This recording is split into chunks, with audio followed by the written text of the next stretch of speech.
Assalamualaikum warahmatullahi wabarakatuh. Bertemu kembali dengan Ibu pada materi teks negosiasi. Hari ini pertemuan kedua untuk materi teks negosiasi. Kita akan membahas dua hal atau dua tujuan, yaitu setelah kalian mempelajari pertemuan kedua ini, materi pertemuan kedua ini, kalian dapat menganalisis struktur teks negosiasi dengan benar. Kedua, kalian dapat menganalisis kaidah kebahasaan teks negosiasi dengan benar. Anak-anak sekalian, perlu kalian ketahui terlebih dahulu bahwa pola penyajian teks negosiasi itu ada dua, yaitu bisa secara lisan maupun secara tulisan. Secara lisan adalah jenis negosiasi yang dilakukan dalam ragam lisan. Negosiator berperan penting dalam melakukan negosiasi secara lisan. Sedangkan tertulis merupakan bentuk negosiasi dalam ragam bahasa tulis. Ragam bahasa tulis digunakan untuk melengkapi negosiasi secara lisan. Tertulis ini biasanya dilakukan secara formal, contohnya dalam bentuk proposal maupun surat penawaran dalam surat menyurat bentuk niaga.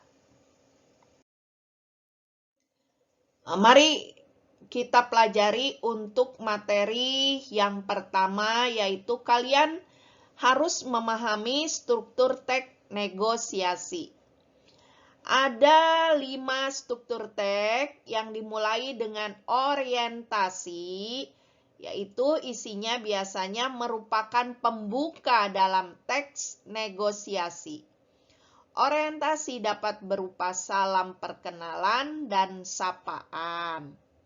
Kemudian pengajuan. Dalam pengajuan, negosiator menyampaikan maksud atau tujuan untuk apa bernegosiasi. Kemudian ada penawaran. Proses ini merupakan proses tawar-menawar dari pihak satu dengan pihak lain untuk mendapatkan sebuah kesepakatan yang saling menguntungkan. Yang keempat adalah persetujuan. Setelah proses tawar-menawar akan masuk proses terjadinya kesepakatan atas hasil penawaran kedua belah pihak atau negosiator tersebut. Dan yang terakhir adalah penutup.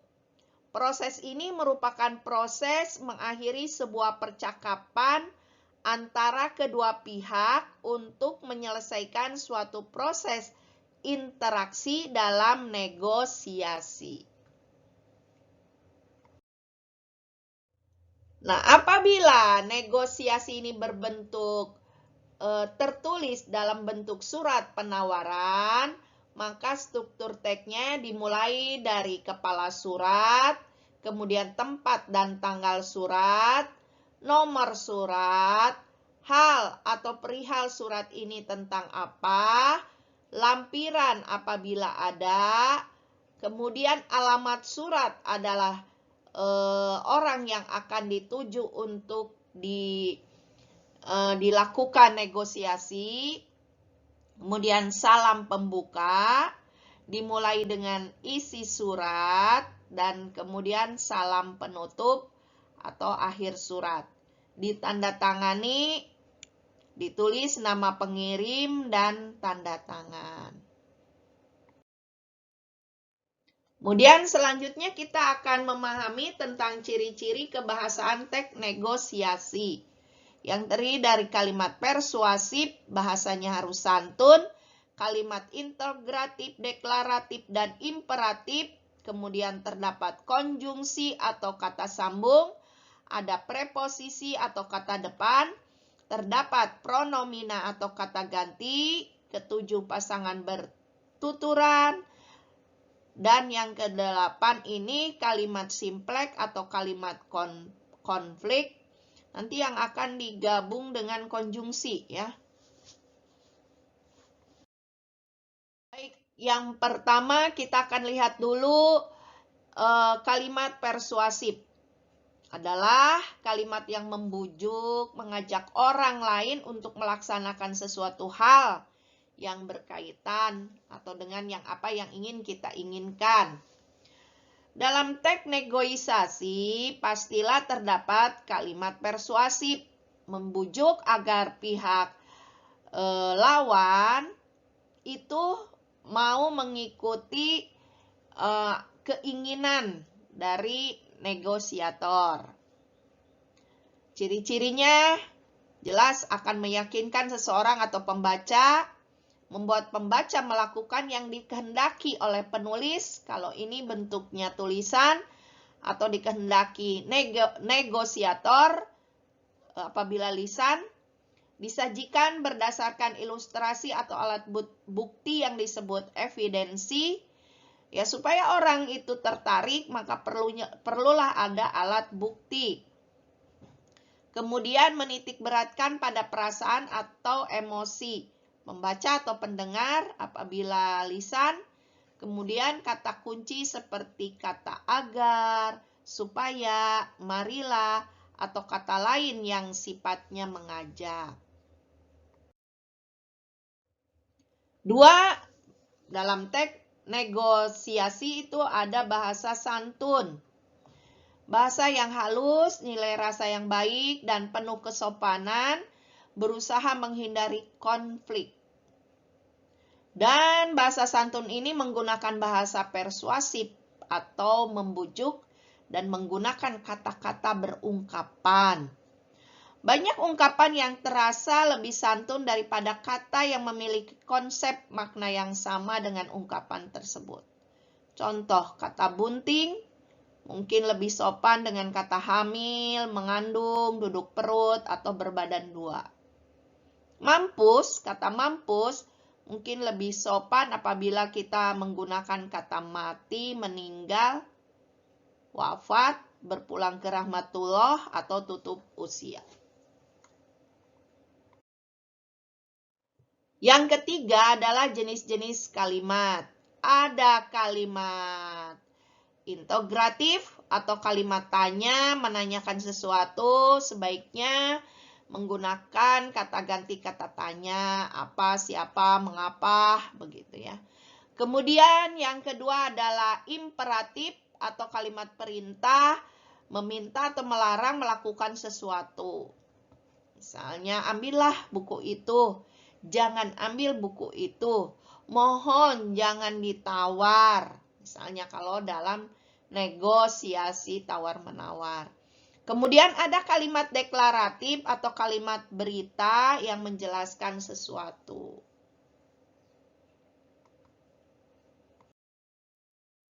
Selanjutnya yang keempat adalah konjungsi atau kata hubung. Konjungsi dibagi 5, ada konjungsi koordinatif, subordinatif, korelatif, antar kalimat, dan antar paragraf. Di dalam konjungsi ini pun kita nanti akan membahas tentang kalimat simpleks dan kalimat kompleks atau kalimat majemuk, kalimat tunggal, dan kalimat majemuk. Pertama adalah konjungsi koordinatif, adalah konjungsi yang menghubungkan dua klausa atau lebih yang memiliki status setara, selaras atau sama. Jadi tidak ada kalimat yang lebih kecil dan tidak ada kalimat yang lebih besar. Konjungsi koordinatif ditandai dengan kata-kata dan lalu kemudian ini sebagai penambahan, tetapi melainkan sedangkan padahal, namun ini adalah pertentangan, dan atau nih pemilihan.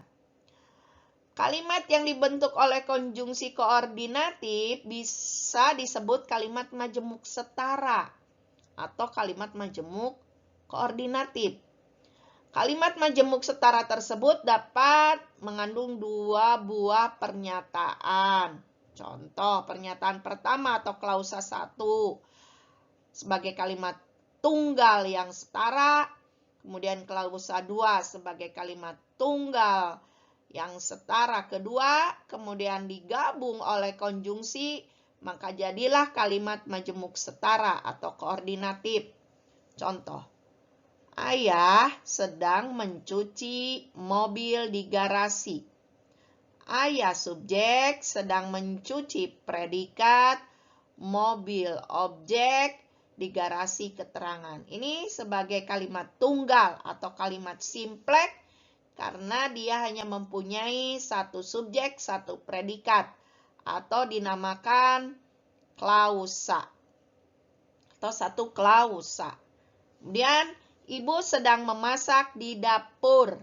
Ini pun kalimat tunggal atau simplek atau satu klausa karena terdiri dari satu subjek, satu predikat. Ibu subjek sedang memasak predikat di dapur keterangan tempat.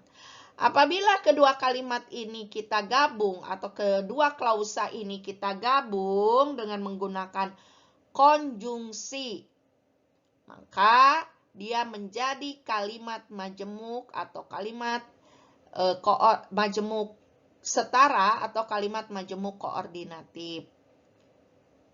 Penggabungannya sebagai berikut. Ayah sedang mencuci mobil di garasi, sedangkan ibu sedang memasak di dapur. Kata kesedangkan ini adalah merupakan konjungsi perlawanan ya, begitu.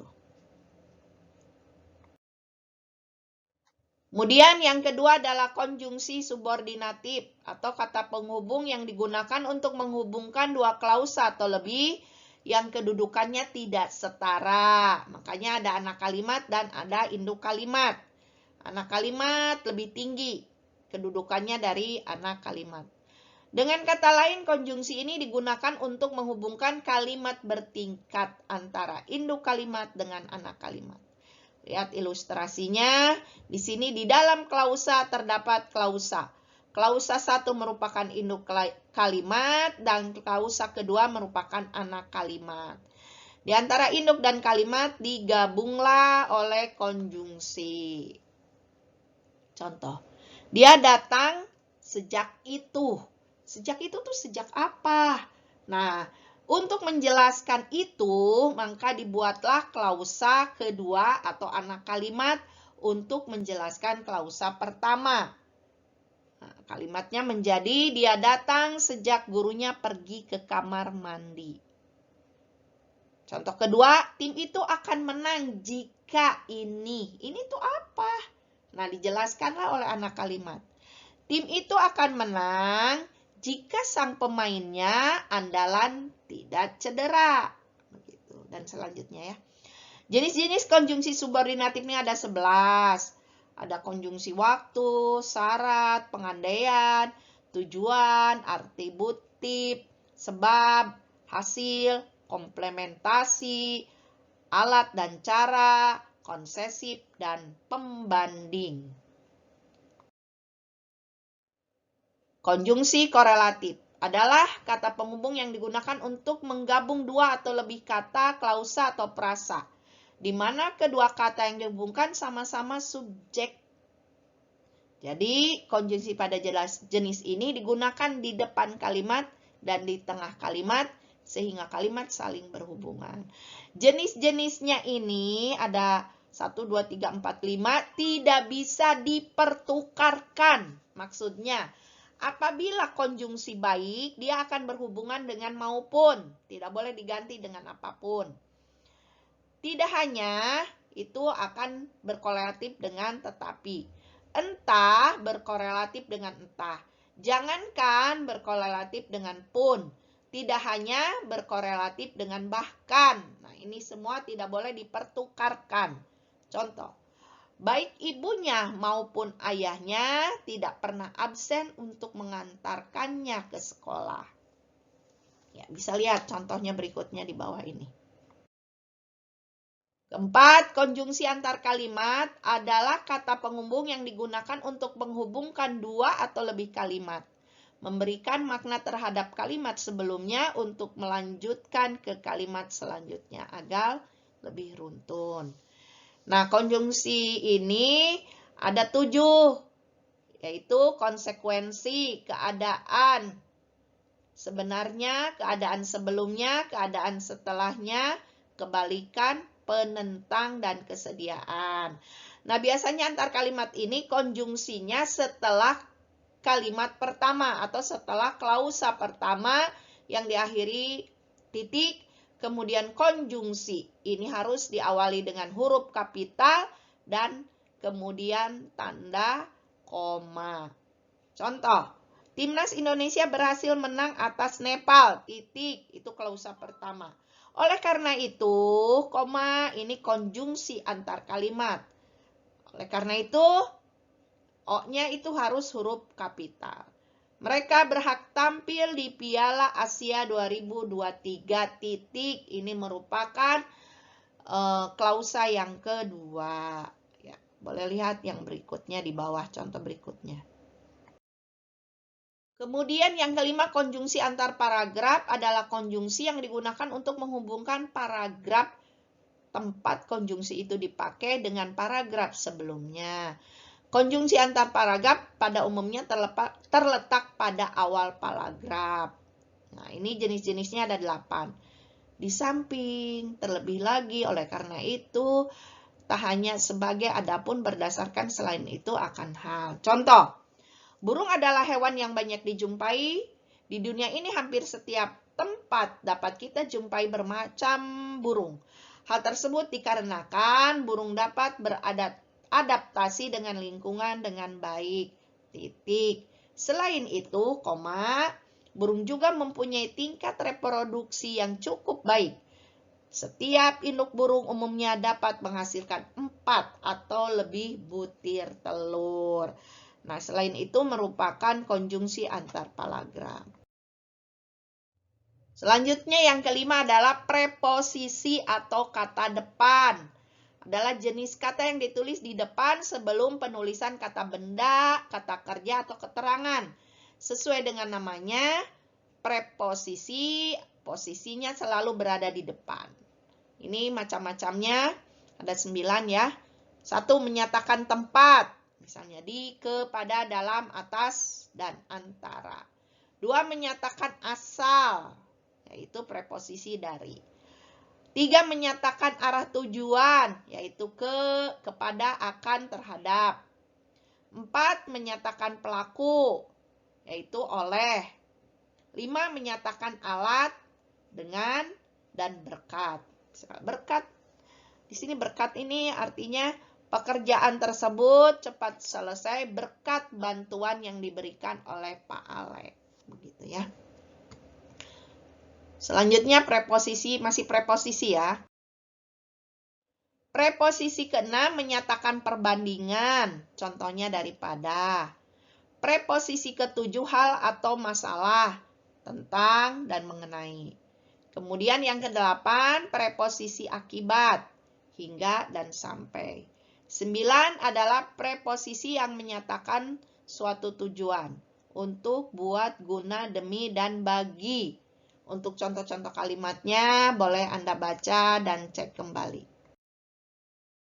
Nah, yang ke-6 adalah pronomina atau kata ganti. Nah, pronomina ini atau kata ganti yang menggantikan nomina atau kata benda atau kata yang dibendakan atau menggantikan juga prasa nomina.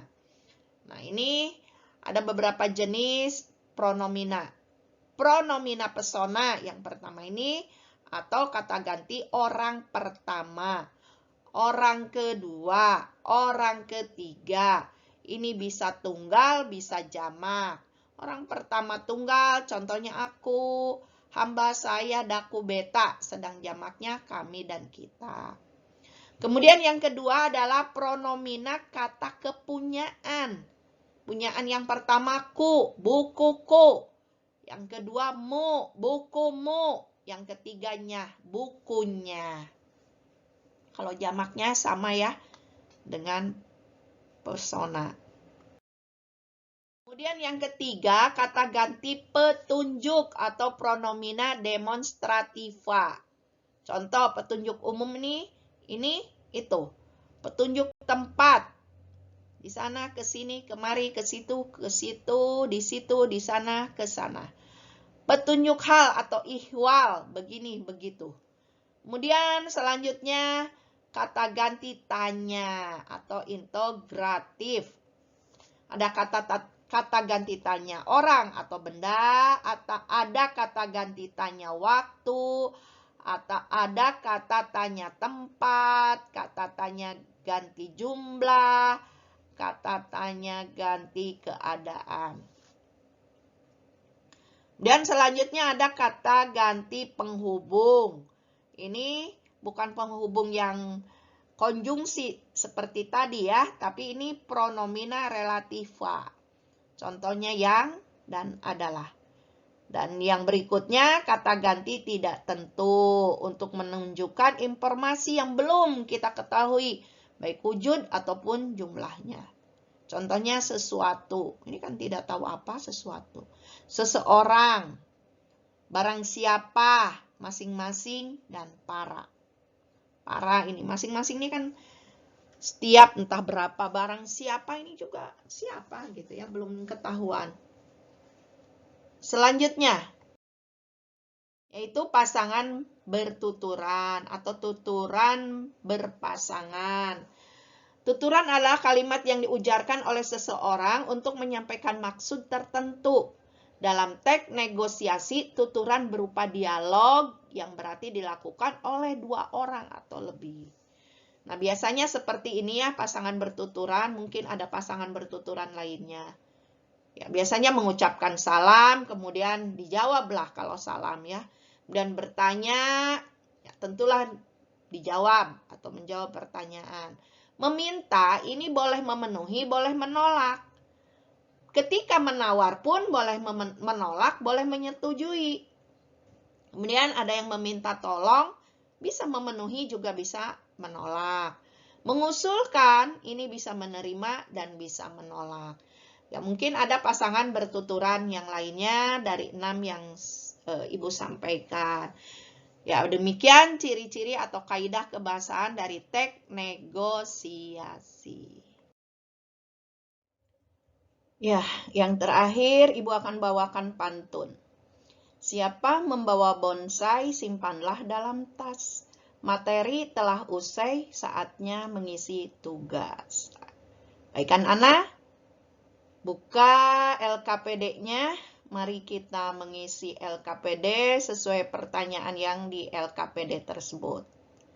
Sekian, terima kasih dan semangat.